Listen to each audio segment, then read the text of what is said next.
But we begin tonight with our big story, politics. Ron Paul has quite a steep hill to climb on Super Tuesday. He's got 38 delegates so far, but with 10 states voting next week and 427 delegates at stake, the candidate has high hopes.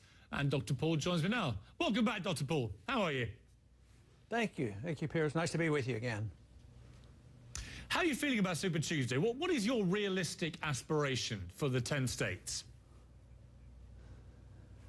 Well, we're working harder in, a few of the states like, Washington and Idaho and Alaska and a couple others. But realistically, I don't have a number. We're just going to do our very best. And, it's a real challenge because, we don't have bragging rights yet when we're running against the other Republicans. But what really is encouraging is when they compare my votes against the president. We do better than the rest of them. So that's one of the arguments the Republicans have used for a long time, is we need somebody to beat Obama. But the fact that I do better, it doesn't seem to interest them too much, which I find interesting. Now, you've been Mr. Nice Guy this campaign so far, but now you're getting down and dirty. Here's your latest attack ad. Let's watch this. One is a serial hypocrite who lobbied for Freddie Mac before the housing crisis and for the individual mandate before Obamacare.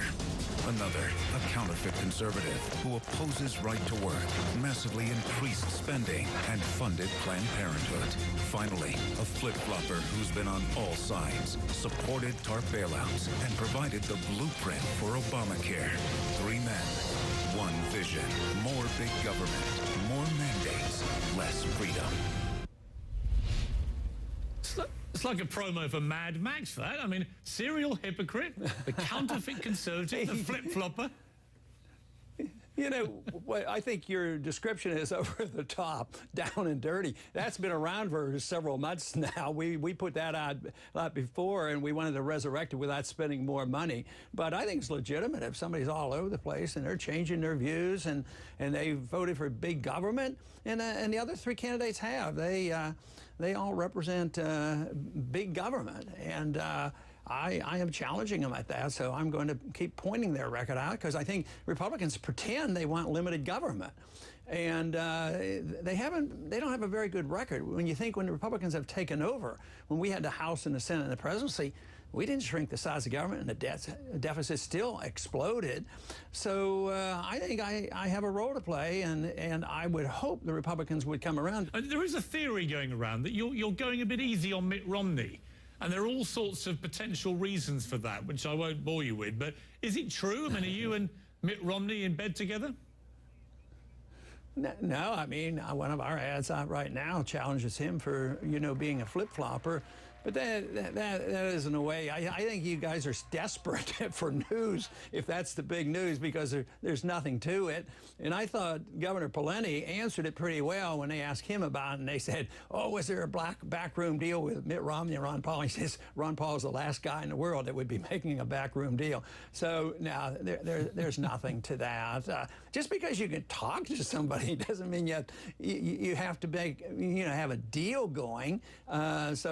Yeah, I talk to him because, we've known each other for a long time, and we just disagree on policies. And we do have pretty strong disagreements, in the foreign policy and the war on drugs and civil liberties and these things. So there is definitely a difference. And, of course, I disagree with all three of them because I want to actually cut some spending, and that's a preposterous idea these days. But tell me this, Dr. Paul, I mean, if you were Barack Obama and you're watching your attack ad just now, for example, who is best served to the Conservatives to take on Barack Obama? The hypocrite, the fake, or the flip-flopper?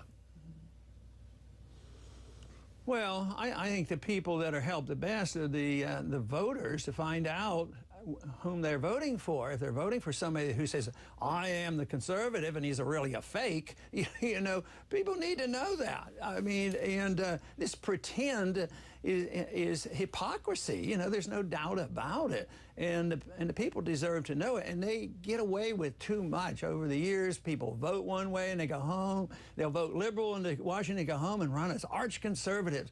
And for the most part, they have gotten away with it for a long time. Yeah, I mean, I suppose the point I was getting at is that I wonder how damaging it is to the Republican cause come the real battle when the nominee takes on Barack Obama, that such emotive language is now just being drilled out on an hourly basis in these ads? Because if you're Barack Obama, calling people hypocrites, frauds, flip-floppers, it's meat and drink to the Democrats, isn't it? They can just replay this stuff.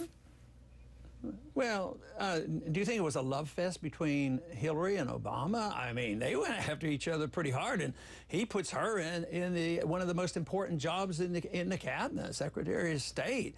So I would say that politicians pretty much come together. It's sort of like a family, you know, the old saying that you can fight with your siblings, but don't let the neighbors come in. Rick Santorum had a pretty rough week. By common consent, his debate performance was one of his weakest performances, and then he got caught with this double whammy, you know, trashing a JFK speech and also coming out with this line about people going to college. You know, somehow this was a snobbish policy by President Obama to encourage kids to go to college. What did you make of it all? Well, I can't interpret all that. I don't know what he was meaning, and it certainly didn't do him any favors. But sometimes what your mind is thinking, and you're saying things in a certain context, but it's heard a different way. But it certainly didn't do him much good, I don't believe. On the assumption at the moment that Mitt Romney may end up being the nominee, would you serve under him if he asked you? Well, it depends on, he's not likely to do that. I mean, though we, you know, get along and friends and we talk to each other, but to be in a position, you know, I wouldn't think that would be likely to happen. But, you know, there are certain issues that I feel very, very strongly about, you know, and I've been talking about it and trying to change people's minds on it for 30 or 40 years. So if somebody was serious, a president or anybody else asked me seriously, you know, but, you know, now that the monetary crisis is much worse, and it is going to get much worse, what do you think we ought to do? If they were honestly seeking my input, why would anybody turn that down? But as far as being in that administration, I have to wait and see. Maybe I'll have to ask him whether he wants to help me out when I get in. I mean, I think you should certainly be rewarded. I mean, I know I'm making an assumption here you're not going to be a nominee, and that may be unfair at this stage, but, you know, given that people seem to think it might be Mitt Romney now, I would be staggered if he didn't reflect your popularity, particularly with young people on social media, the energy and drive you brought to your campaign. I mean, I think they'd be mad not to use you in some serious way. But, you know, and, you know, these last couple elections, you know, I was third or fourth, you know, we didn't do all that well. But somebody sent me a note, you know, you always look for the positive thing. In almost every state, I think essentially every state, I always win between the 18 and 30-year-olds. I always win that. So I think your point is well taken. You know, if they're thinking about the future or the fall election, I mean, young people are very, very important, and I'm the one person that can take young people away from Obama. But nobody's in leadership ever come and says, Ron, what is it that the young people like about what you're doing? I think they're afraid of the answer, because it might be, well, maybe a little less war and maybe a little less spending, maybe balance the budget, and maybe we shouldn't be walking into people's houses without search warrants. I don't think I want to hear that. But why should they write everybody off from under 30?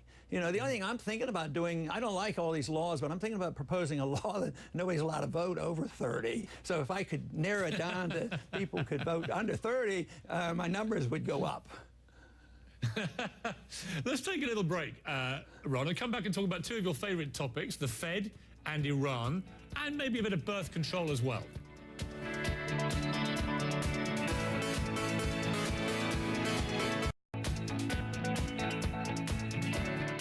You took over the Fed in 2006. I have a silver ounce here, and this ounce of silver back in 2006 would buy over 4 gallons of gasoline. Today it'll buy almost 11 gallons of gasoline. That's preservation of values. Why couldn't people put this in a mattress and get 4 or 5 times much of the value in a few years? As Ron Paul earlier this week, taking a break from the campaign trail to return to his job on Capitol Hill. There's some pretty tough questions for Fed Chairman Ben Bernanke. And Ron Paul's back with me now. You really stuck it to him with that silver coin, Ron. I mean, there was incontrovertible evidence, I would argue, that if you just stuck it under the mattress, you'd have done better with your money. Yeah, what if you put those dollars away, they lose value. You know, the paper dollars lose value because he was saying the only people concerned about inflation are only the ones who put their money in the mattress. They're concerned about it. And my point was there's a lot of people concerned, and the inflation rate is much higher, and people in fixed incomes are hurting, and the people in the middle class, they hurt a lot more with the inflation of prices than do the people on Wall Street. You know, if you're making millions, what do they care about what the price of gasoline is? But the middle class does, and the people in fixed incomes do. So it's very dramatic when you look at the value of money. Gold and silver isn't money because I think it's money. It's there because it became money 6,000 years ago. Paper money is the artificial government money, and they always destroy it. And this is why we're in this crisis. This is what we're facing in Europe. And Bernanke has promised that we will bail out Europe because our banks are involved, and we are in the derivatives market, and it's this sovereign debt. And the American people are likely to end up owning Greek debt at the rate we're going, and that has to devalue the dollar. And I think that devaluation of the dollar and the increase in prices is just beginning. Let's turn to Iran, Ron. I know your views about this, and you're quite right, I think, to warn people about the precedent of Iraq and so on, just not rushing headlong into more conflict and so on. But let me ask you this. Would you feel comfortable with Ahmadinejad having a nuclear weapon? I wouldn't want that to happen. I wouldn't feel any more uncomfortable than I did when I was drafted in 1962, and the Soviets had 30,000 of them, and they had nuclear weapons in Cuba. I was pretty uncomfortable then, but we use containment and we work with it. We negotiate it. As ruthless as those thugs were in the Soviet Union, Kennedy was willing to talk to them, but we're not even willing to talk to the Iranians, and they don't even have a weapon. Our own government has no evidence that they have it or they're on the verge of having it, and yet the war drums are beating hard. They're ready to go. Just listen to the other three candidates. I mean, they don't hesitate for a minute to be very, very militant. Go into Syria, go into Iran, do whatever you can. And our own administration that should have most of the knowledge, they're trying to soften this. And I got that information a little bit out of Hillary yesterday before the International Relations Committee. But do you understand why Israel in particular feels very, very vulnerable right now, with almost every country around it having the Arab Spring uprisings, and given the very outspoken comments by Ahmadinejad in relation to Israel, do you understand why they would feel so vulnerable and why they would be so anxious about him having a nuclear weapon capability?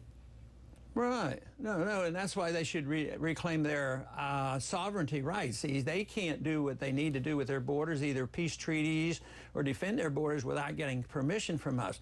But we inadvertently create more problems for them because we propped up Mubarak, gave him $40 to $50 billion, and that arose, that created the blowback. So Al-Qaeda is now both in Libya and in Egypt. Matter of fact, Al-Qaeda is in Iraq, and the Al-Qaeda from Iraq's going over into Syria. So it's not helping Israel. Banana is not anxious to go there. None of them are saying, let's go. We need to bomb these sites. I can't imagine. The only people that seem to be doing that are some of the Republican candidates who seem to think that in order to look tougher than anybody else, we're ready to go. And I think that's dangerous. I think that is careless and inflammatory, and is not a good way to try to bring peace to the world. That's the way you bring war to the world. Let's have a final question on birth control. You've obviously delivered 4,000 babies in your life. You've cared for women's health for 4 or 5 decades. Did you agree with the Senate's decision to not allow any exemptions to Obama's birth control rule? Well, I want the government in the insurance business. This whole idea that the government can tell the insurance company what they should give. And people now, when you're talking about mandating birth control pills in an insurance program, that no longer is insurance. That's a mandate. It's an entitlement. So, I mean, traditionally, I remember when I first bought my first insurance policy, the question was, do you want to have OB care under your policy? And I said, yes. And they said, well, that'll cost you so many more dollars each month. So why should they, well, how can it be insurance if they don't know what you're insuring you for? So to say that you have to have on this policy with no increase in pricing, you are going to give out birth control pills, that becomes a welfare issue and a mandate and a cost to the insurance company. I just don't like the government in this business. I'm much stronger in believing the market works these things out, because then it gets the kind of argument that we're into now. I think it's a rather silly argument about who's going to get free birth control pills. I mean, that is way beyond the pale as far as I'm concerned. Dr. Paul, thank you very much indeed, as always. Thank you. One is a serial hypocrite who lobbied for Freddie Mac before the housing crisis and for the individual mandate before Obamacare. Another, a counterfeit conservative who opposes right to work, massively increased spending, and funded Planned Parenthood. How are you feeling about Super Tuesday? What is your realistic aspiration for the 10 states? Well, we're working harder in, a few of the states like, Washington and Idaho and Alaska and a couple others. But so that's one of the arguments the Republicans have used for a long time, is we need somebody to beat Obama. But the fact that I do better, it doesn't seem to interest them too much, which I find interesting. Now, you've been Mr. Nice Guy this campaign so far, but now you're getting down and dirty. Here's your latest attack ad. Let's watch this. But we begin tonight with our big story, politics. Ron Paul has quite a steep hill to climb on Super Tuesday. He's got 38 delegates so far, but with 10 states voting next week and 427 delegates at stake, the candidate has high hopes. And Dr. Paul joins me now. Welcome back, Dr. Paul. How are you? Thank you. Thank you, Piers. Nice to be with you again. Realistically, I don't have a number. We're just going to do our very best. And, it's a real challenge because, we don't have bragging rights yet when we're running against the other Republicans. But, what really is encouraging is when they compare my votes against the president. We do better than the rest of them.